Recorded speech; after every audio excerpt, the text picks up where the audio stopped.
In this section, I've opened up Cricut Design Space and I've got projects set up here for the different things that I like to make on a regular basis. So I'm going to open up my logo here. If I click on this one, it comes up, Chris Lucas logo, and I've got some preset things already set up in there.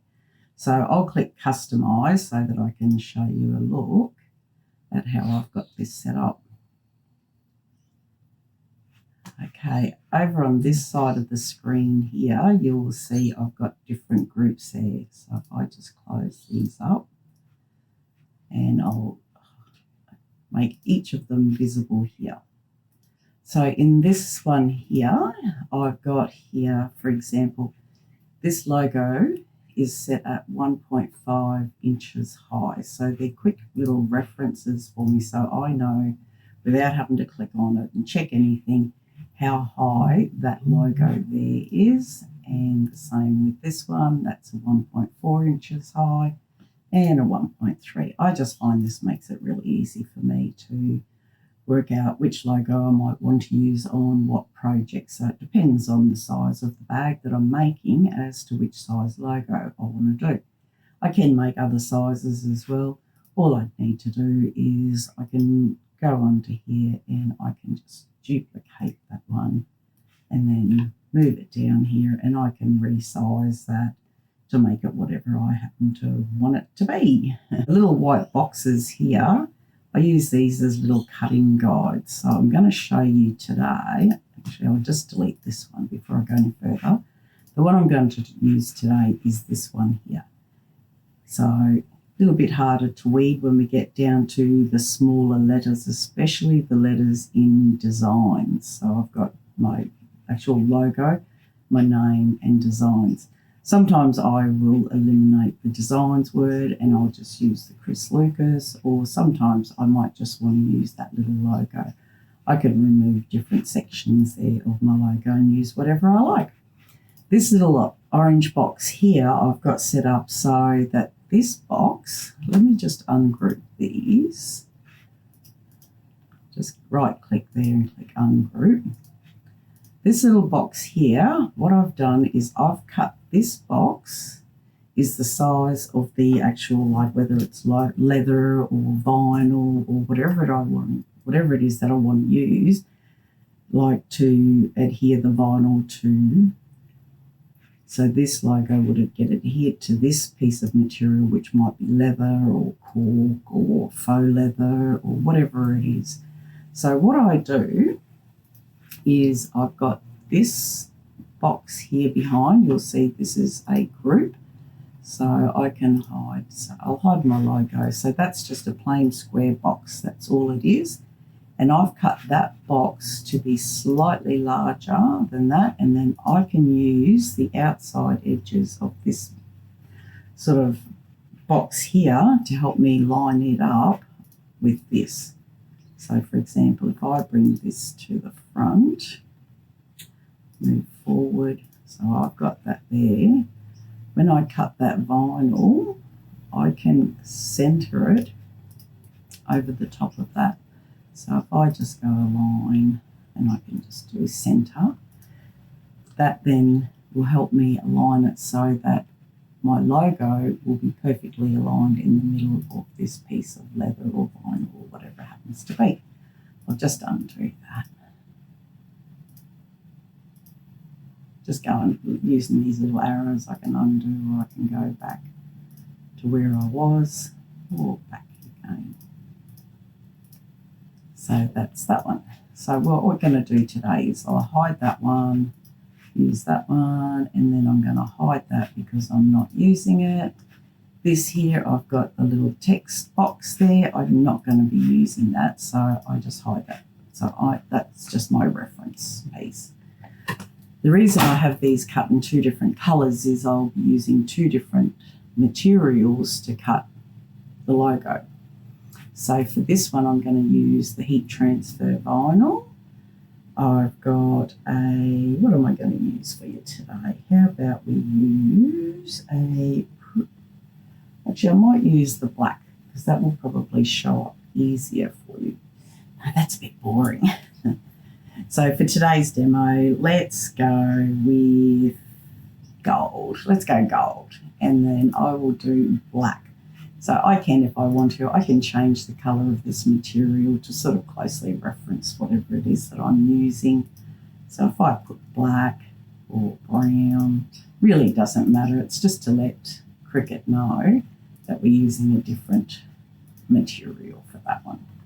So all I need to do now is click Make It, and then it will bring up this checkbox. So the matte changes to black purely to let me know that that's the black material that I'm going to be using to cut that square, and then the purple is to let me know that I'm going to be cutting this in a purple material. Now what I've done here is I've forgotten to group these together. So I can do it here, but if I just click cancel, because I want them to cut together in one piece, if I click cancel, I normally have these grouped, so that's why I sort of didn't do it. And I just click here, attach. That will just cut as one piece. So if we go and click Make It now, you'll see it's different. If I go to the purple matte, it's cutting all on one piece. Now with text, whenever you've got text or you're doing a heat transfer vinyl, you need to mirror it. I'll do a mirror here, so it flips it around, because the adhesive part of the heat transfer vinyl is on the back of the vinyl. So when I then apply it to the material, it's flipped over. It'll give you a little reminder when you choose heat transfer vinyl to make sure you change that. Also from here, I can choose, I don't need to mirror that box, it's just a box, but I can mirror it if I wanted to. Now from here, I can also choose what material I'm going to cut first. So if I click on this box here, it's brought this box here up. I can click continue, and then I can choose the material that I'm going to use. So if I was using the Cricut foil iron-on, I would just click foil iron-on. But you can go through here and you can browse all materials. So we can go down to iron-on or foil. It's felt, there's foil, iron-on. So with the iron-on, you've got all these different ones here that you can choose. There's your foil iron-on. Then you've got like heat transfer. That's sort of like non-Cricut branded, holographic, infusible ink, iron-on, metallic iron-on, patterned, sports flex transfer sheets. You can sort of choose whatever it is that you want to use. Each one has a different setting on it. So you could do glitter iron-on. I've actually got a metallic iron-on. Ooh. You can try all different cut settings. So we'll just go with the foil iron-on. It's not a Cricut brand that I'm going to use here in this demo, but hey, let's just give it a go. If you've got an older blade or you're not getting a clean cut, you can use the option to do more pressure if you like. If you've got a fairly new blade, you really don't need to do the more pressure. My blade's pretty good, and I'll just use the default. So it's telling me I need a fine point blade. So for that one there, I just need to load the fine point blade into my machine. And then once I've done that, the Cricut machine will give me a little flashing arrow. And I'll go back through here and I'll show you this one here while we're at this mat. So for this one here, oh, I can just cancel that there. So I'll just go cancel. And so for that one there, that's my black, and then this here is the size of my mat. And I can click on that one and I can choose to make that one. So for that there, I'm actually going to be cutting some vinyl. So I can go through and choose whatever I wanted to do. So let's just go down to, I just want to show you a look. These are all the fabric options: foam, foil, iron-ons, leather. So you've got leather. So these are all for if you're using real leather. Shimmer leather, I quite like that cut. It's, as you can see, it's added to my favourites. And the metallic leather, I quite often use those. Plastics, vinyls. So these are all your different vinyls that you can use. You've got premium vinyls, shimmer, printable vinyl, vinyl. So we could choose a vinyl or whatever it is that you want to use, and then it will come up and tell you which blade to use there. Okay, so we're at now my Cricut table here that I have set up, and even though like I'm using a foil, my mat, regular mat, because you should be just using a standard grip mat, or you could use a strong grip mat, but my strongest grip mat that works really, really well with my foil adhesive iron-on is the fabric grip mat. So I'm going to use that today. You can see it's adhered that really, really well. So I don't often cut fabric. Well, sometimes I do, but I cut more vinyl than anything else. So I've cut a piece of this metallic sort of foil, iron-on foil. This brand that I'm using is from Imagine Vinyl. So beautiful colour, had to have it. So I'm going to use that one there today for this demonstration. I've already cut a piece, and when you apply the vinyl, you apply it with the right side down, because this side is the adhesive side. So we want it to cut down. There's a plastic carrier sheet covering this foil. So first off, what we need to do is load our mat here, get it ready. I'm just going to choose the material that I'm going to cut,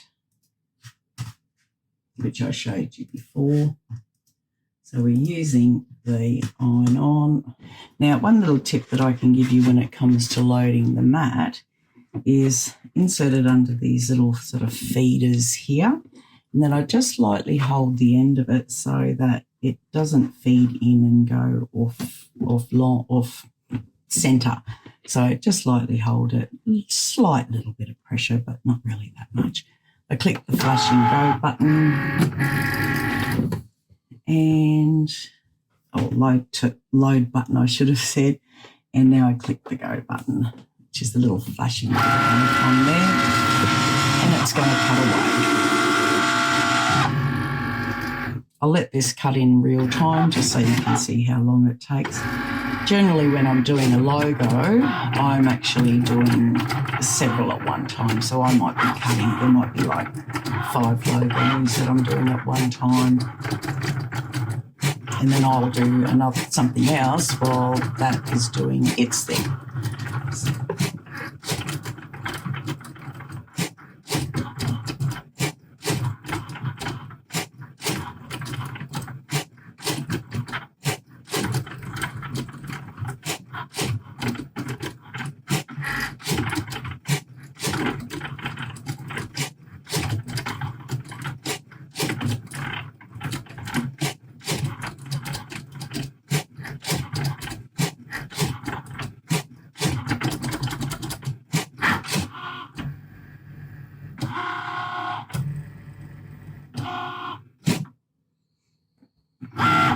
And it's finished. So now I can just unload the mat, press that button, and there it is.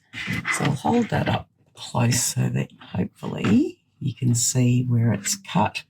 So I've got like a little weeding box around, and then it's cut out the details there.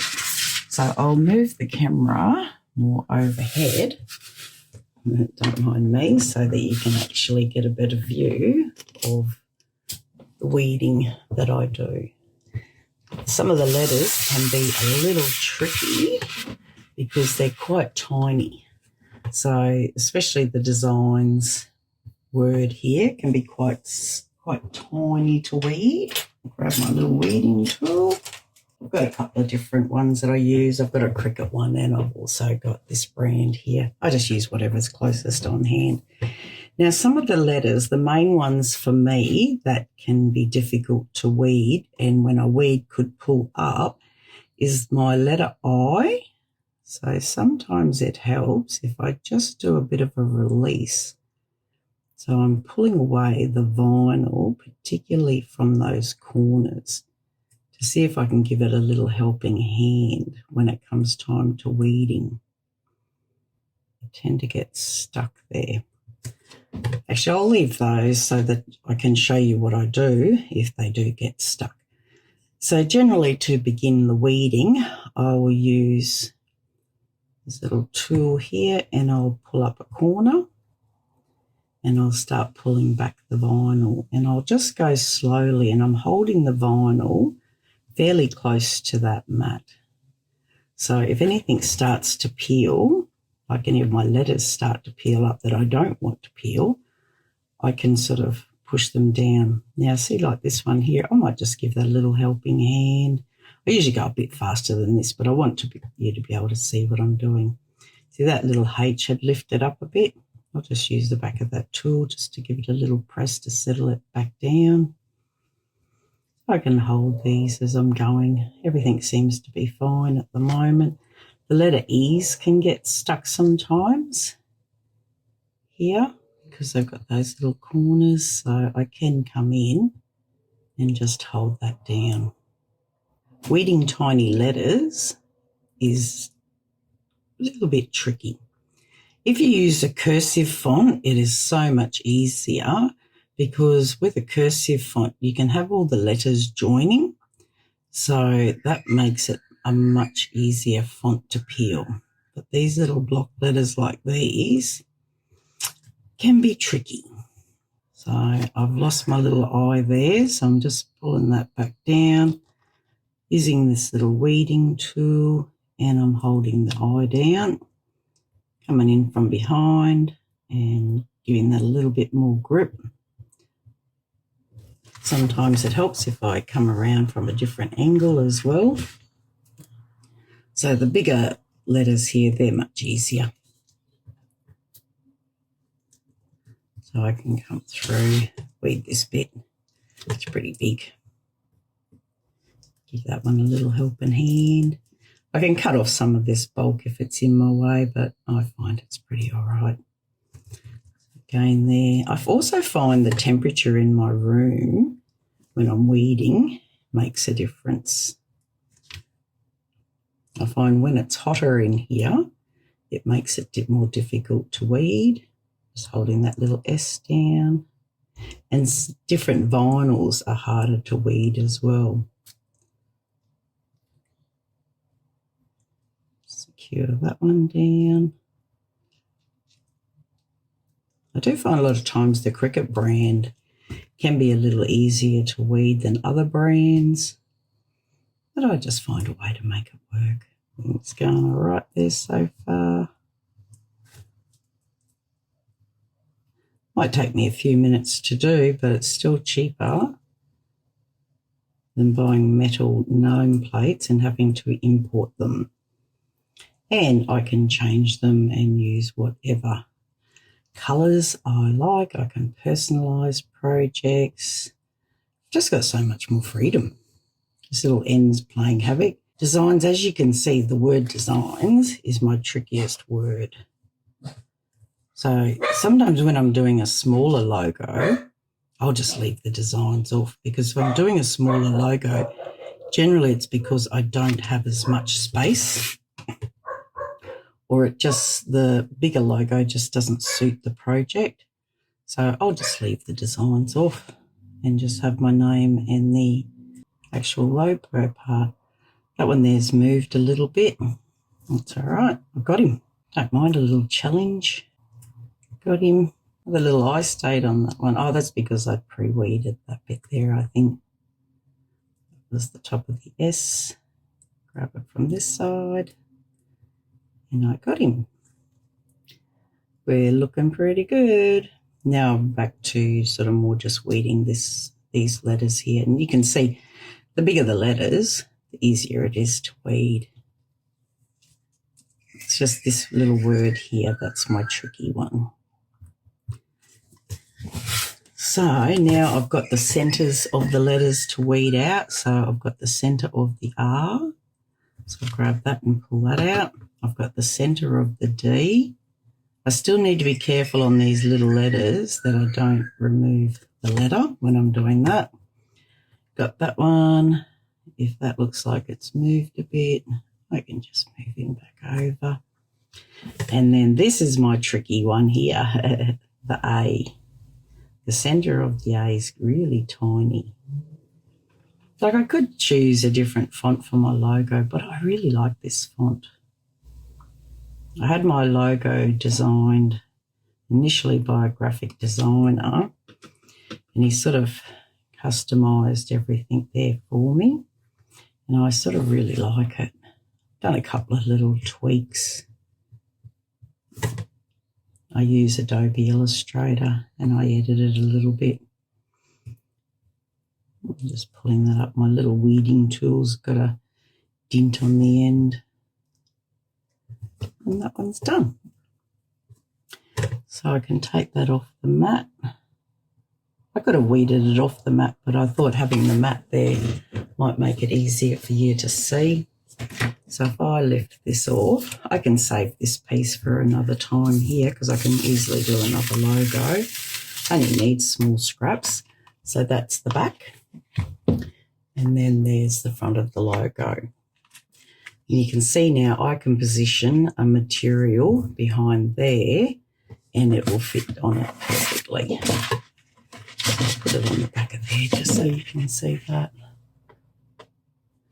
So that one there is ready to go. Now, what I need to do next is cut the material that I'm going to use to adhere the logo to. Faux leather here, so I could just use that. When I'm using a faux leather or a leather, I always place it face side down on the mat so that I don't get too much fuzzies or anything there adhering to the mat. Well, I do now do it that way, but before I haven't. So again, there, just adhere that down. If it's sticking really well, I don't need to put any tape. If you find your material is sort of not adhering really well, you can put a bit of masking tape around the edges there just to hold it down in place so it doesn't shift. Another thing you can do is use like a brayer just to smooth that down. But I think I've got quite a good grip there on that mat. So I'm going to move the camera again and take you back this way, and we shall do some cutting. So I've got you lifted up. So I've got my computer all set there, and we shall go back and I will click on the black material. So I've got the black material already set, and I'm going to click continue, and I will use I'm going to use the little shimmer leather, and we'll just see how that one cuts. The shimmer leather was the setting that I mentioned before. So loading that mat, gave it a little hand just to make sure it's straight. Got my flashing button there ready to cut, and it will cut that square for me.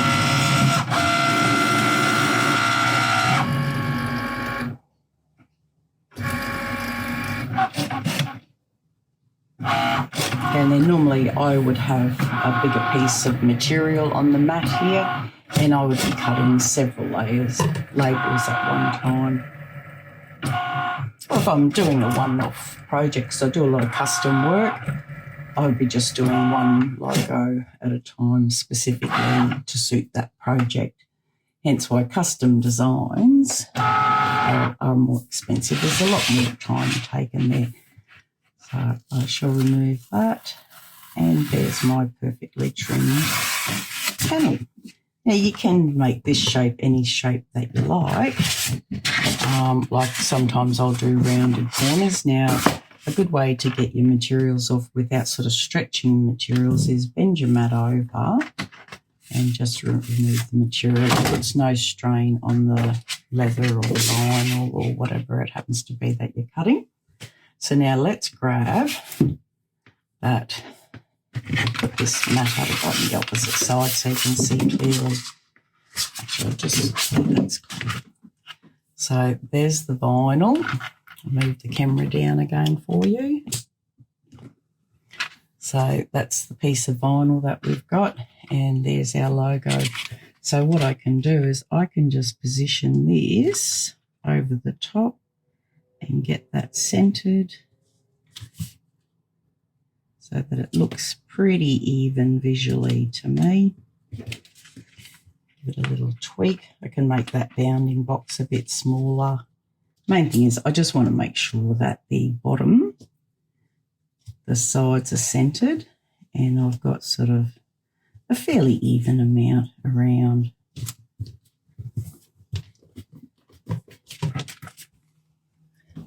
So there we go. I've got that sort of positioned in the center. When I heat transfer this on, heat press this, none of these edges are going to come on. Next time for this little box, I might even make that box, this little box on the vinyl, a smidgen smaller. That's up to you, but I can visually centre that myself.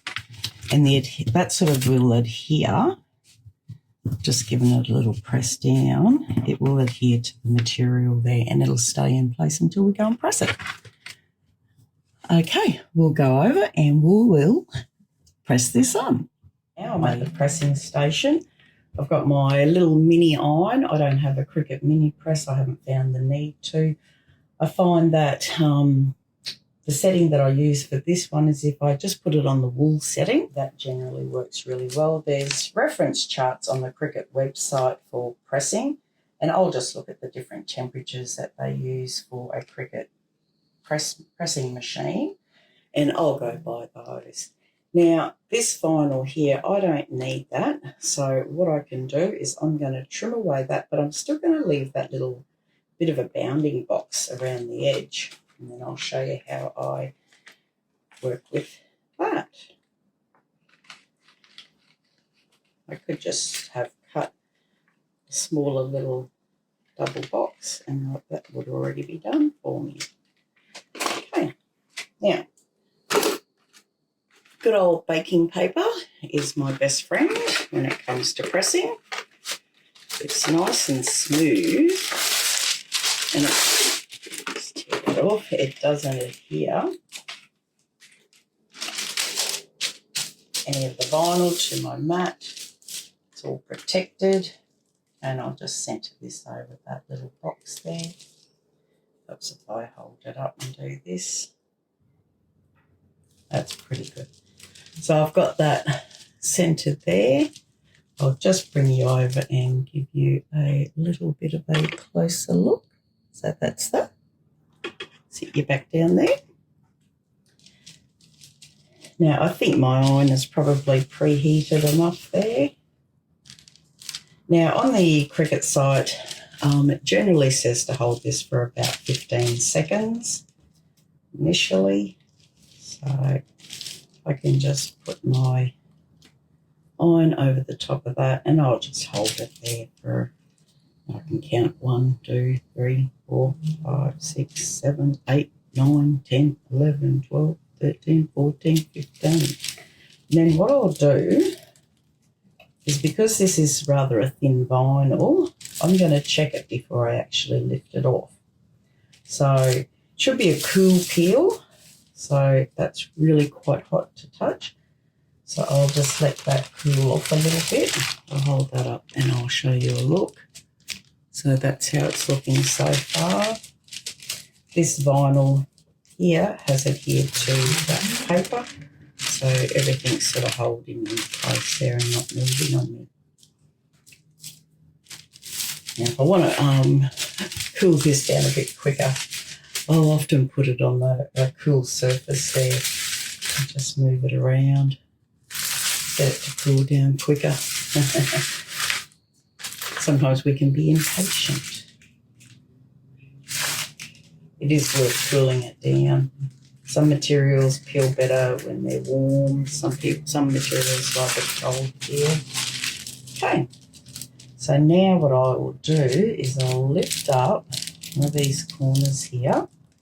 Because that's grease-proof paper, it's still quite easy for me to lift. And I will see if I've got an adhesion. I can see that that material has adhered quite well, so I'll just laying this down here flat against there. I can peel that back and reveal my logo. A little bit of dust there.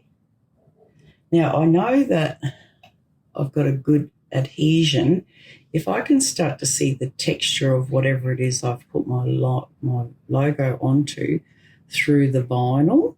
So I can see sort of a bit of a texture of this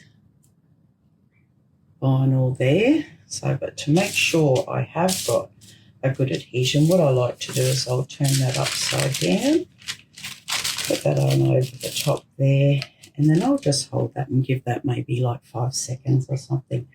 Let's just go in the mine 1, 2, 3, 4, 5. Hold that off. Have a look from this side. And I can tell now I've actually got an even better adhesion because I can see more texture. Now, because that vinyl is still warm, it might curl a little bit. So I'll just usually let that cool down. Just hold that down flat.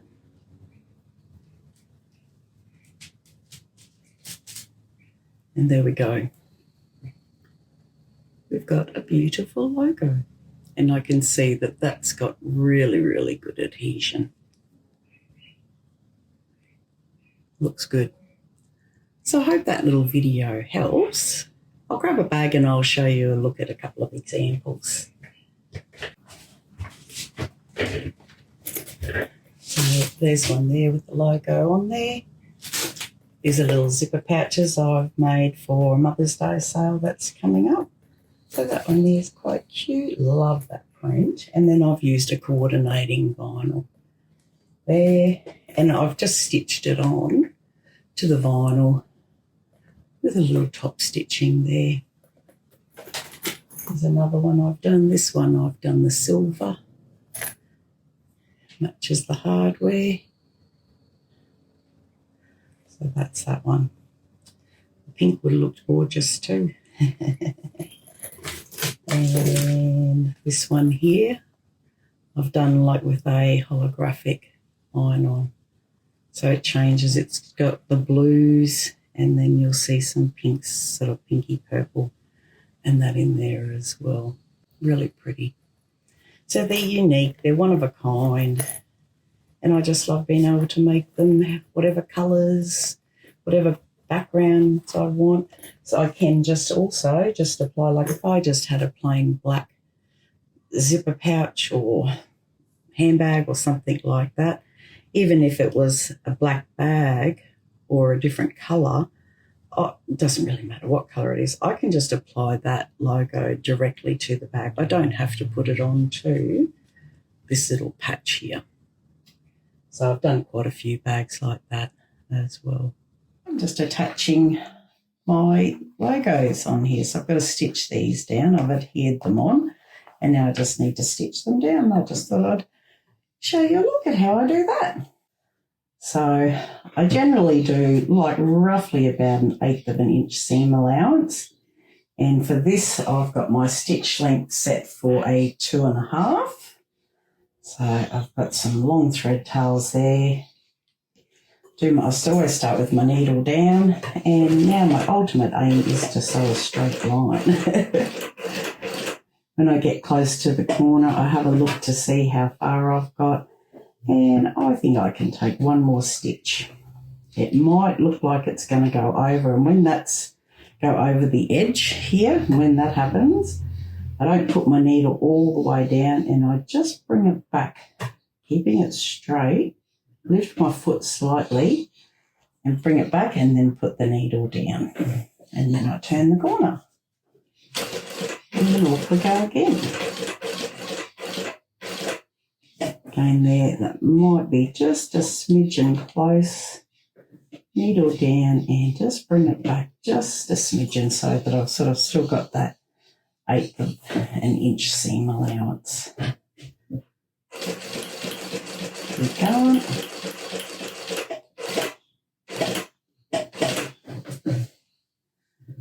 That's pretty good now.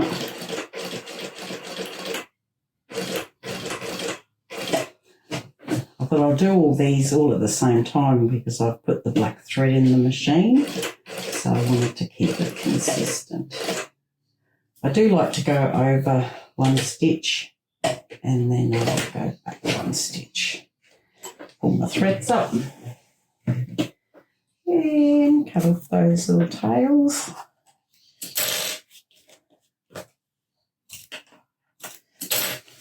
I'll show you a look. You might be able to see those stitches. I'll move it around on a bit of an angle so you can see how neat they are. So all nice and even.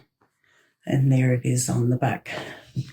So what I'll do now is pull those threads that are at the front through to the back. Got one there. Now try and get the other one up. Got it. They don't always come up nice and easy. Hopefully I haven't pulled one out. Actually, might be a good idea if I have, because then I can show you if you do accidentally pull one up that you shouldn't have and you end up with a gap in your stitches, I can show you how to fix it. So let's have a look. Did I? I'm trying to have a good look. No, I didn't. If you do happen to pull up the thread and you've left a little gap, you can just thread that, take the thread tail, thread it onto a needle and just thread it back through. I like to do a triple twist knot. I think it's called like a surgeon's knot, and it doesn't come undone very easily. You can see it stays nice and snug because this is quite a slippery thread. And then the next one I'll just do a double knot and snip that off, and I just like to leave a little bit of a thread tail.